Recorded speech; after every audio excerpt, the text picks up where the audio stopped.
미국의 어느 여인이 법원에 이혼 소송을 냈습니다. 대개의 경우에 이혼 소송을 내는 사유는 경제적인 문제가 있거나 가정폭력이 있거나 외도가 있거나 이럴 때 이혼 소송을 내는데, 이 아줌마는 전혀 다른 두 가지 이유로 이혼 소송을 냈어요. 실화입니다. 실제로 있었던 이야기입니다.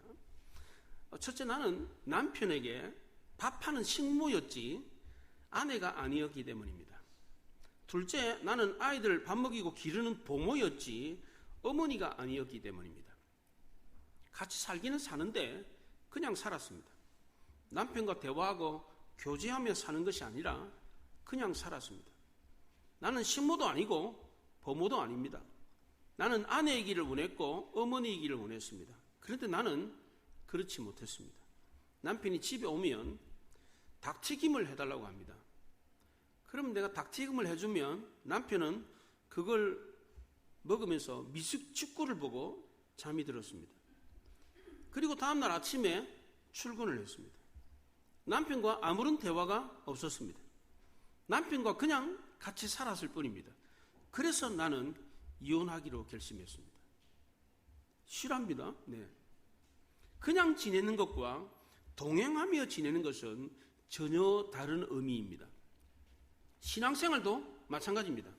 그냥 신앙생활 하는 것과 동행하며 신앙생활 하는 것은 완전히 다릅니다. 가정에서 남편과 아내가 그냥 같이 살 수 있습니다. 그런데 왜 이혼한다고 합니까? 그냥 사는 것과 동행하며 사는 것이 완전히 다르기 때문입니다. 우리는 자주 자녀들에게 좋은 사람과 사귀라 이런 얘기를 합니다. 왜 이런 말 합니까? 그 좋은 사람의 인품과 인격을 담도록 하기 위해서입니다. 그런데 그 좋은 사람과 같이 있는데도 아무런 영향을 받지 못하는 경우가 있습니다. 아무리 좋은 모습을 보아도 그 사람의 좋은 모습을 닮으려고 하지 않은 경우가 있습니다. 호두껍질처럼 자신은 전혀 깨지지 않으려고 하는 사람이 있습니다. 이런 사람은 그냥 지낼 뿐입니다. 주변 사람들과 그냥 지내는 것이지 주변 사람들과 아무런 관계를 맺지 않습니다. 하나님은 우리에게 좋은 만남이 되라고 좋은 사람을 계속해서 붙여줍니다. 그런데 우리는 그와 동행하지 않고 그냥 지내는 경우가 많습니다. 이것은 좋은 만남이 아니라 그냥 스쳐 지나가는 것입니다. 신앙생활을 한마디로 말하면 하나님과 동행하는 것입니다. 하나님의 영향을 받고 하나님과 같이 걸어가는 것입니다. 오늘 본문에 하나님과 동행하며 지냈던 좋은 본보기로 에녹이라고 하는 사람이 나옵니다. 이 에녹이 등장함으로 창세기 5장에 나오는 아담의 족보가 완전히 달라집니다. 에녹 이전의 사람들은 낳았고 죽었더라 이렇게 기록을 했습니다. 그런데 에녹은 낳았고 살았더라 이렇게 기록을 했습니다. 21절에 보세요. 에녹은 65세에 무드세라를 낳았고 23절에 그는 365세를 살았더라 그랬습니다. 에녹의 삶은 우리에게 에녹처럼 죽을 경험을 하지 않을 수도 있다라는 것을 말해주고 있습니다. 성경은 우리도 에녹처럼 살면 죽음을 경험하지 않고 하나님 앞에 갈 수 있다라고 하는 소망을 주고 있습니다. 마태복음 1장에 예수님의 족보가 나오는데 이 예수님의 족보에는 죽었다는 말이 나오지 않습니다. 일부러 성경 저자가 그렇게 썼습니다. 마태복음 1장 1절과 2절에 보면 아브라함과 다윗의 자손 예수 그리스도의 계보라. 아브라함이 이삭을 낳고 이삭은 야곱을 낳고 야곱은 유다와 그의 형제들을 낳고, 그리고 16절에 야곱은 마리아의 남편 요셉을 낳았으니 마리아에게서 그리스도라 칭하는 예수가 나시니라 그랬어요. 예수님의 족보에 낳았고 죽었더라는 말이 없어요. 낳았다는 말만 있습니다. 왜 죽었다는 말이 없습니까? 예수님이 죽어가는 인간에게 영생을 선물로 주셨기 때문입니다. 그래서 우리는 예수님의 족보를 보면서 영생에 대한 소망을 갖게 되었습니다. 에녹 역시도 마찬가지입니다. 에녹은 자신의 삶을 통해서 우리에게 영생에 대한 소망을 주었습니다. 우리도 에녹처럼 살면 영생할 수 있다, 이런 소망을 갖게 되었습니다. 그렇다면 왜 에녹이 우리에게 소망을 주었습니까? 에녹은 그 이전 사람들과 다른 삶을 살았고 그것 때문에 죽지 않고 하나님께 데려감을 당했기 때문입니다. 에녹은 그 이전 사람과 다른 삶을 살았습니다. 어떻게 다른 삶을 살았습니까? 이 에녹의 삶을 히브리서 저자가, 이 히브리서는 구약 성경을 요약한 겁니다. 구약 성경을 요약한 신약 성경이 바로 히브리서인데, 이 히브리서에서 에녹의 삶을 이렇게 이야기했습니다. 히브리서 11장 5절에 믿음으로 에녹은 죽음을 보지 않고 옮겨졌으니 하나님이 그를 옮기심으로 다시 보이지 아니하였느니라. 그를 옮기시기 전에 하나님을 기쁘시게 하는 자라는 증거를 받았느니라 그랬어요. 에녹은 그 이전 사람들과 달리 하나님을 기쁘시게 하는 증거가 있었어요. 그럼 에녹이 그 이전 사람들과 달리 하나님을 기쁘게 하는 삶을 살았던 이유가 뭡니까? 다른 사람들은 하나님도 모르고 하나님도 기쁘게 안 하고 그냥 살았어요. 그런데 에녹은 그렇지 않았다는 거예요. 그 이유가 뭡니까? 첫째는 믿음으로 살았기 때문입니다. 히브리서 11장 6절에 믿음이 없이는 하나님을 기쁘시게 하지 못하나니 하나님께 나아가는 자는 반드시 그가 계신 것과 또한 그가 자기를 찾는 자에게 상 주시는 이심을 믿어야 할지니라 그랬습니다. 에녹은 믿음이 있었기 때문에 하나님을 기쁘시게 할 수 있었습니다. 에녹이 뭘 믿었습니까? 두 가지를 믿었다는데, 첫째는 하나님이 살아계신 것을 믿었습니다. 하나님의 존재를 믿어야 하나님을 기쁘게 할 수 있습니다. 하나님이 안 계시다고 생각하는데 하나님 앞에 나가겠습니까? 하나님 앞에 나가지도 않는데 어떻게 하나님을 기쁘게 할 수 있겠습니까? 러시아의 대문호 톨스토이는 인간은 하나님의 존재를 인정할 때에 인간다워진다 그랬습니다. 두 번째로 에녹은 하나님이 자기를 찾는 자에게 상 주시는 이심을 믿었습니다. 하나님이 자기를 찾는 자에게 그에 대한 보상을 해주었습니다. 하나님은 아브라함에게 나는 너의 지극히 큰 상급이다 그랬습니다. 그래서 이것을 알고 이사야 선지자는 너희는 여호와를 만날 만할 때 찾으라 그렇게 말했죠. 왜? 하나님이 상을 주시니까. 그러니까 어떻게 하든지 간 하나님이 만날 수만 있다면 하나님을 찾으라 그랬어요. 에녹은 사람들이 하나님을 찾지 않던 시대에 하나님을 찾았습니다. 로마서 3장 1절에 깨닫는 자도 없고 하나님을 찾는 자도 없다고 그랬습니다. 이런 시대에 하나님은 자기 자신을 찾는 자에게 상을 주십니다. 에녹은 이것을 믿었기 때문에 하나님을 기쁘시게 할 수 있었습니다. 둘째로 에녹이 하나님을 기쁘시게 할 수 있었던 이유는 무두셀라를 낳았기 때문입니다. 21절과 22절에 보세요. 에녹은 65세에 무두셀라를 낳았고 무두셀라를 낳은 후 300년을 하나님과 동행하며 자녀들을 낳았으며 그랬습니다. 에녹은 65세에 무두셀라를 낳고 그 이후로 300년 동안 하나님과 동행하며 살았습니다. 에녹이 처음부터 하나님과 동행하며 살았던 것이 아니었습니다. 무두셀라를 낳은 이후부터 하나님과 동행하며 살았습니다. 그 이유가 무엇입니까? 이 무두셀라라고 하는 이름이 창 던지는 사람이었기 때문입니다. 고대 근동에는 마을마다 마을 어귀에 창 던지는 사람이 서 있었습니다. 이 창 던지는 사람은 적들로부터 쳐들어오는 이 적을 막아내는 역할을 했습니다. 그래서 이 창 던지는 사람이 죽었다는 것은 그 마을이 망했다는 뜻입니다. 하나님은 에녹에게 이 아들을 무두셀라라고 하는 아들을 주면서 이런 말씀을 하셨습니다. 내가 인생들을 보니까 육체가 되었구나. 내가 처음에 창조할 때는 달리 그렇게 살지 않고 나를 배반하고 나를 등지고 살고 있구나. 그래서 내가 이 인간들을 다 멸망시키려고 한다. 너는 너의 아들의 이름을 무두셀라, 창 던지는 자라는 뜻으로 이름을 지어라. 내 아들이 죽는 그날이고 나의 심판이 임하는 날이 될 것이다. 이렇게 말씀하셨습니다. 이 심판에 대한 예언의 말씀이 바로 이 에녹의 아들 무두셀라라고 하는 아들의 이름 속에 숨겨져 있었습니다. 정말 그랬습니다. 정확하게 무두셀라가 죽던 해에 인간들이 다 죽었어요. 노아 홍수가 일어났습니다. 무두셀라가 187세에 라멕을 낳았고 라멕이 182세에 노아를 낳았고 노아가 600세에 홍수가 일어났습니다. 그러니까 무두셀라가 187세에 라멕 낳고 라멕이 182세에 노아를 낳았고 노아가 600세에 홍수가 일어났으니까 이 세 개를 다 합치면 187 더하기 182 더하기 600 하면 969가 됩니다. 무두셀라가 죽었던 나이가 바로 969세입니다. 노아 홍수가 있었던 해가 바로 무두셀라가 죽던 해였습니다. 하나님이 에녹에게 무드셀라를 주시면서 하셨던 말씀 그대로 성취가 되었습니다. 에녹은 아들 무드셀라 이름을 부를 때마다 하나님의 마음을 알았습니다. 하나님이 이 땅에 있는 모든 인간들을 다 쓸어버린다는 사실을 알았습니다.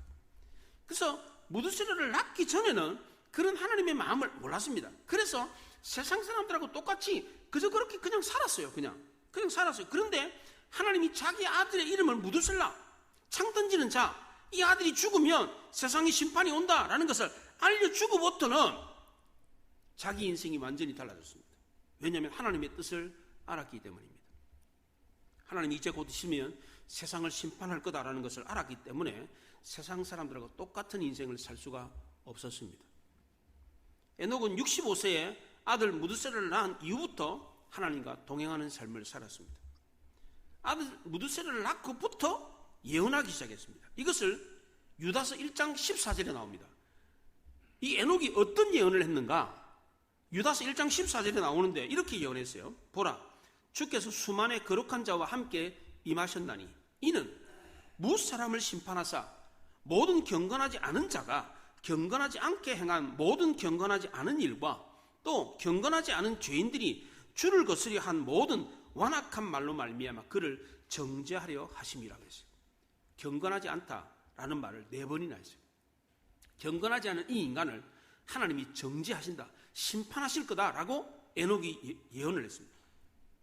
에녹이 아들 무드셀라를 낳고부터 하나님의 심판을 예언하기 시작했습니다.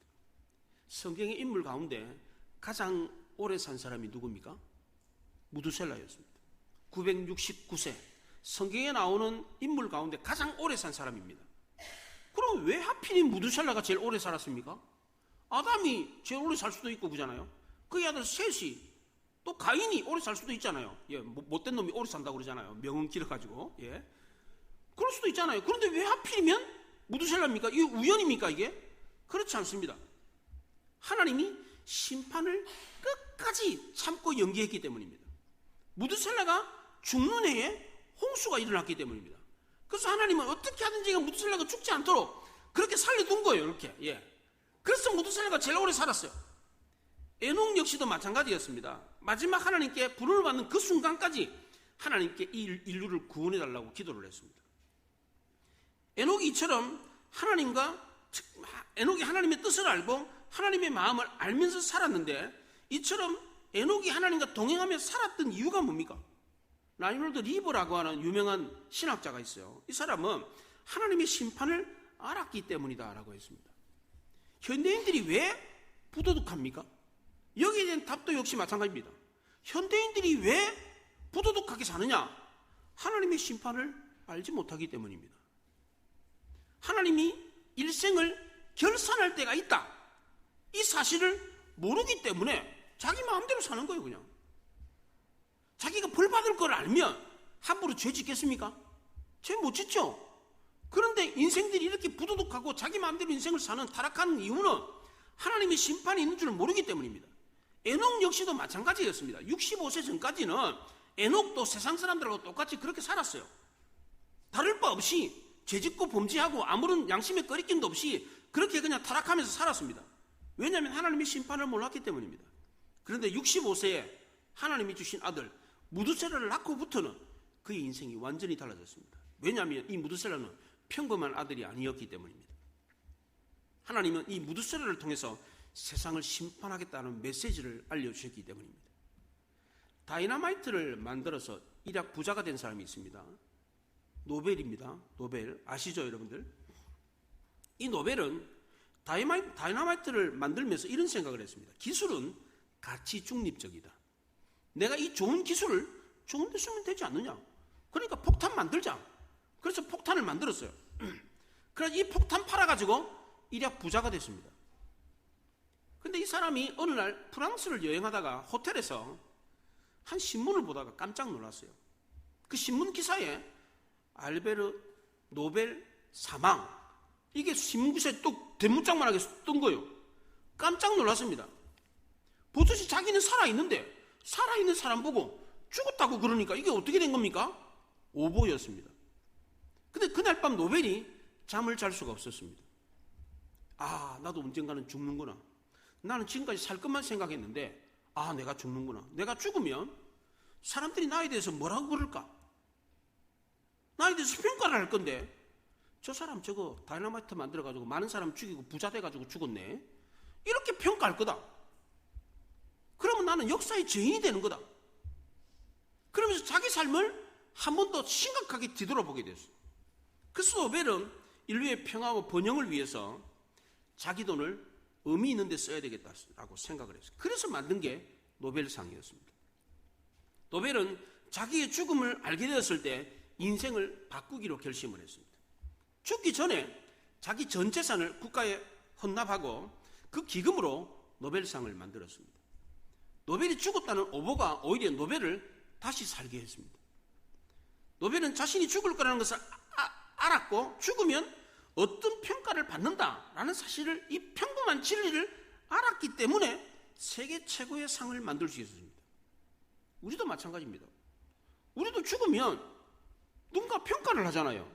저 사람 어떻게 살았다 평가를 하잖아요. 이 평범한 진리를 깨달았기 때문에 노벨은 그저 그냥 사는 인생이 아니라 의미 있는 인생을 살았다는 겁니다. 그렇다면 성경에서 하나님이 말씀하시는 의미 있는 인생이 뭡니까? 하나님과 동행하는 것입니다. 그래서 마지막 셋째로 에녹이 하나님을 기쁘시게 하는 삶을 살았던 이유는 하나님과 동행했기 때문입니다. 에녹은 하나님과 동행함으로 하나님을 기쁘시게 할 수 있었습니다. 동행이라는 게 뭡니까? 함께 걷는다는 겁니다. F.F. 브루스라고 하는 바울 신학의 대가였던 이 신학자는 동행은 하나님과 대화하며 하나님의 뜻을 맞추어가는 과정이라 그랬습니다. 그럼 동행의 반대는 뭡니까? 하나님과 대화하지 않고 하나님의 뜻과 내 뜻을 맞추지 않는 겁니다. 이게 동행하지 않는 겁니다. 하나님의 마음, 하나님의 뜻을 나랑 안 맞춰. 이건 동행이 아니고 그냥 지내는 겁니다. 그냥. 진정으로 행복한 부부가 어떤 부부입니까? 남편이 아내의 마음을 알고 아내가 남편의 마음을 알고 같이 걸어가는 것입니다. 이렇게 살 때 부부가 하나 되는 겁니다. 그런데 결혼한 지 10년이 되고 20년이 되고 30년이 되고 그보다 더 오래 살았는데도 불구하고 서로 대화할 줄을 모르고 서로 뜻을 맞출 줄을 모른다면 그 부부는 동행하는 부부가 아니고 그냥 사는 겁니다. 그냥. 예. 살면서 서로 뜻을 맞추어 가야지. 서로 다를 거 아니에요. 그렇잖아요. 뜻을 맞추어 가야지. 서로 양보도 하고 그러면서 뜻을 맞추어 가는 거, 이게 바로 동행이라는 겁니다.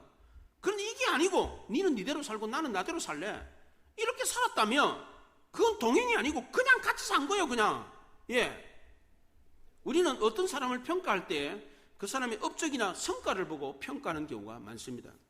그 사람이 어떤 큰 업적을 이루면 그 사람이 도덕적으로 윤리적으로 잘못한 것이 있다고 할지라도 덮어버립니다. 그런데 업적도 없는 사람을 평가할 때는 그렇지가 않습니다. 아주 자꾸 사소한 것까지 들추어냅니다. 너는 말이야 이거 잘못했고 이거 잘못했어. 그러니까 너가 이 모양 이 꼴로 살았지. 이렇게 말한다는 겁니다. 이처럼 사람들은 그 사람이 이루는 업적을 보면서 사람을 평가하는 경우가 대부분입니다. 그런데 하나님은 우리를 평가하실 때 업적과 성과를 보고 평가하시지 않습니다. 하나님은 자신과의 관계를 통해서 우리를 평가하십니다. 그래서 사도 바울은 믿음으로 행하지 않는 모든 것은 다 죄다 그랬습니다. 사람들은 큰 업적을 이룬 사람을 보면 야 정말 대단하다 이렇게 평가를 합니다. 그런데 하나님은 그렇지 않습니다. 하나님과의 관계성에서 이루지 않는 그 모든 업적은 아무런 의미가 없다는 겁니다. 아무리 좋은 일을 하고 아무리 위대한 일을 했다고 할지라도 하나님과 동행하지 않았다면 그 모든 일은 아무것도 아니라는 겁니다. 하나님께 기도하고 하나님께 예배를 드리고 하나님과 동행하며 하지 않았던 모든 일은 하나님께는 아무런 평가를 받지 못합니다. 모든 일은 하나님과 대화하며 하나님의 뜻과 마음을 맞추어가면서 하나님과 관계성에서 이루어야 한다는 겁니다. 아모스 3장 3절에 두 사람이 뜻이 같지 아니하면 어찌 동행하겠느냐 그랬습니다. 여러분들 여행을 가면 어디를 가느냐보다도 누구랑 가느냐가 더 중요합니다. 그렇잖아요. 여행들 많이 다니시잖아요. 여행 갔는데 아주 좋은 곳에 갔는데 마음이 맞지 않는 사람하고 여행해가지고 갈등하고 싸우고 삐져가지고 기분 나빠가지고 여행을 하며 여행할 때마다 짜증나요. 그런 거 해보셨어요? 관계가 안 좋은 사람하고 여행하면요, 아무리 아름다운 절경을 봐도 아름답게 느껴지지 않습니다.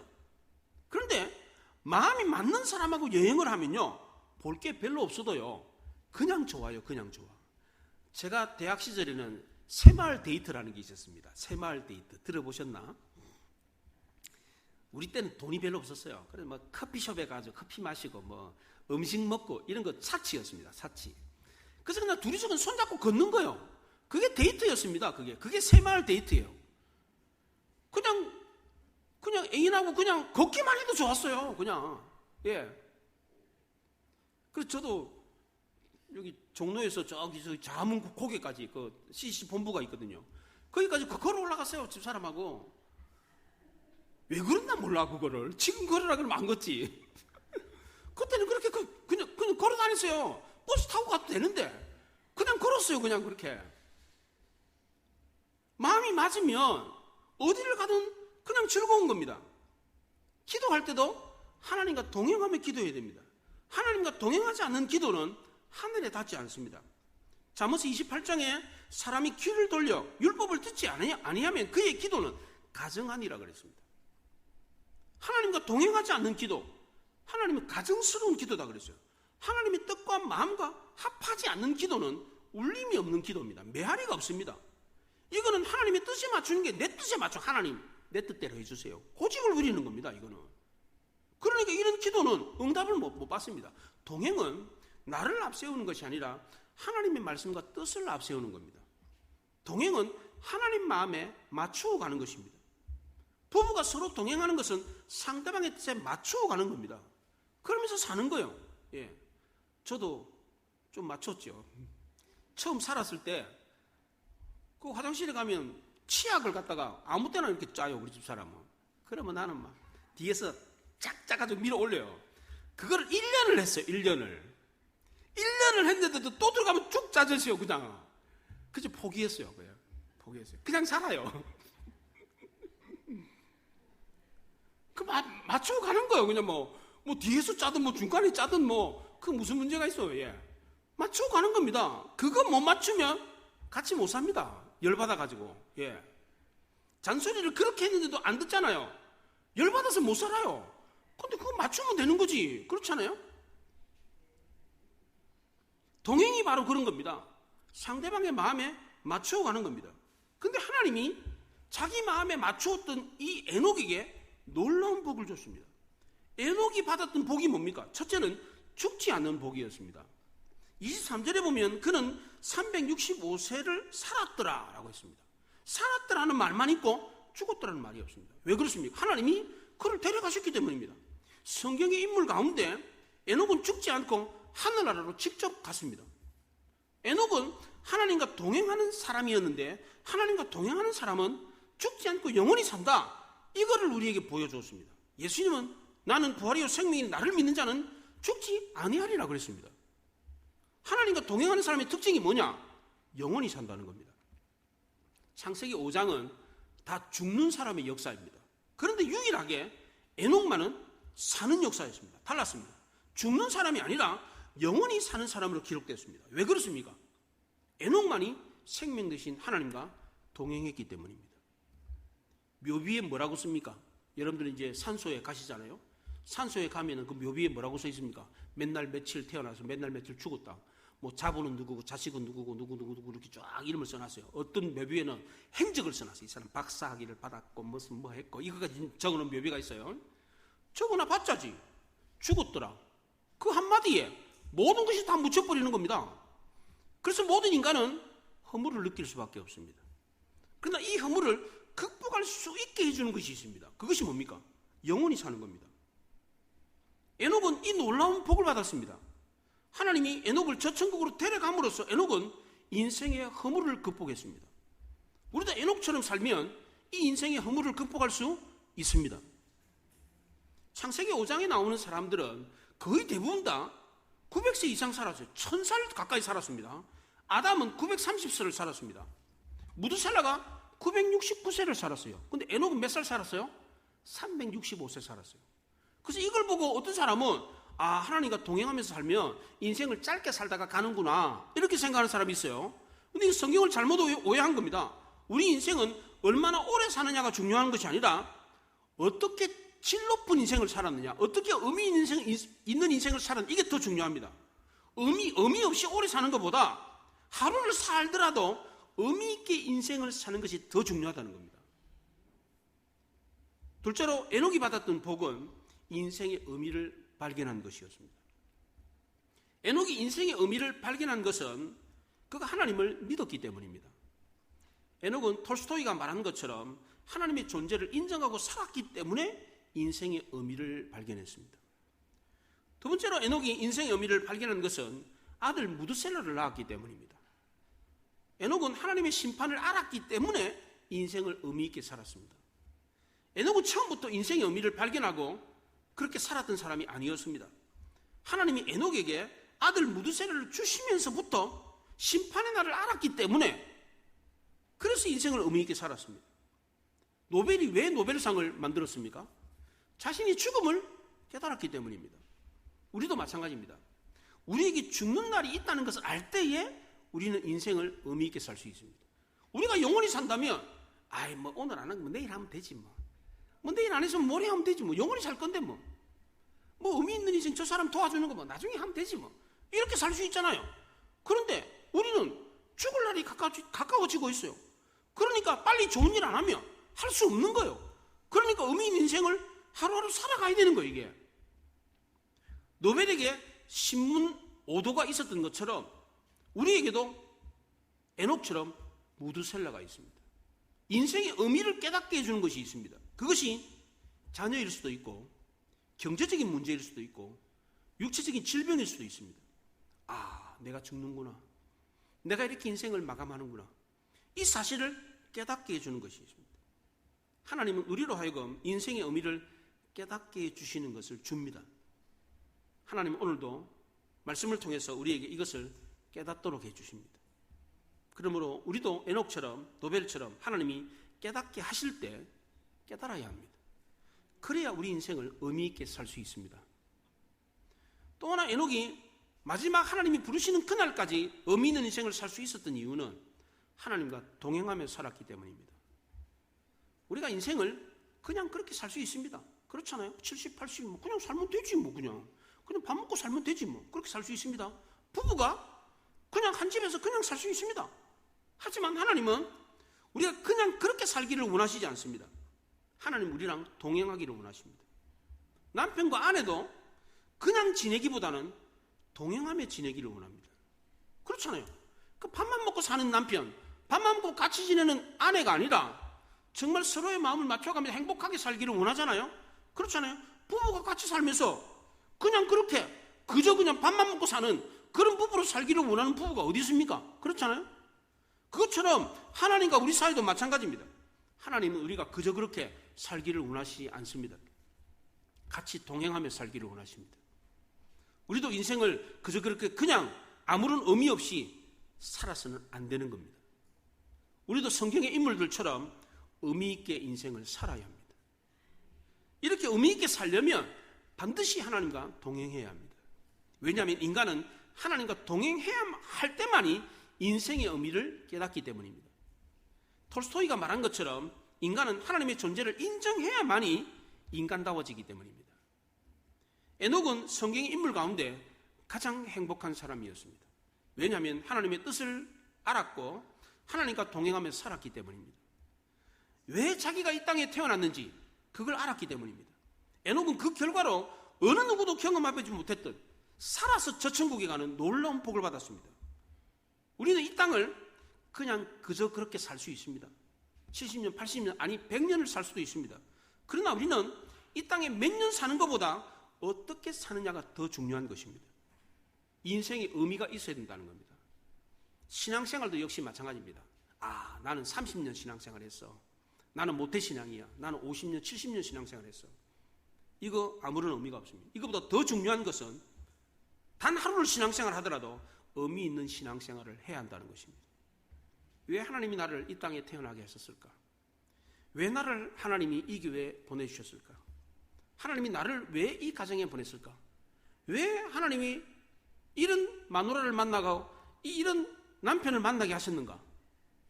그걸 알아야 되는 거예요. 이게 우리에게도 우리 인생의 의미를 깨닫게 하는 무드셀라가 있습니다. 하나님이 우리에게 주신 무드셀라를 깨달을 수 있어야 합니다. 우리도 에녹처럼 이것을 깨달을 때 하나님과 동행할 수 있습니다. 하나님과 동행해야 인생의 의미를 알 수 있습니다. 이렇게 의미 있는 인생을 사는 성도는 죽어도 다시 삽니다. 병들어도 영광스러운 삶을 살 수 있습니다. 늙어도 빛나는 인생을 살 수 있습니다. 가난해도 더 아름답게 쓰임을 받을 수 있습니다. 에녹이 바로 이런 사람이었습니다. 우리 모두 하나님이 우리에게 주신 무드셀라를 깨달을 수 있기를 바랍니다. 모든 사람에게 찾아올 죽음의 의미를 깨달을 수 있기를 바랍니다. 이 죽음의 의미를 깨닫는 사람이 바로 무드셀라를 아는 사람입니다. 이 무드셀라를 아는 사람이 하나님을 기쁘시게 하고 의미 있는 인생을 살 수 있습니다. 우리 모두 하나님이 살아계신 것과 하나님이 자기를 찾는 자에게 상 주신다는 것을 믿고 하나님의 심판이 있다는 것을 알고 주변의 많은 사람들에게 복음을 증거하고 늘 하나님과 동행함으로 하나님을 기쁘게 하는 삶을 살 수 있기를 바랍니다. 그리하여 우리도 에녹처럼 하나님이 데려가셔서 영원히 사는 행복을 누리고 의미 있는 인생으로 하나님을 기쁘게 하고 인생을 승리할 수 있기를 바랍니다. 기도하겠습니다. 말씀을 생각하며 기도합니다.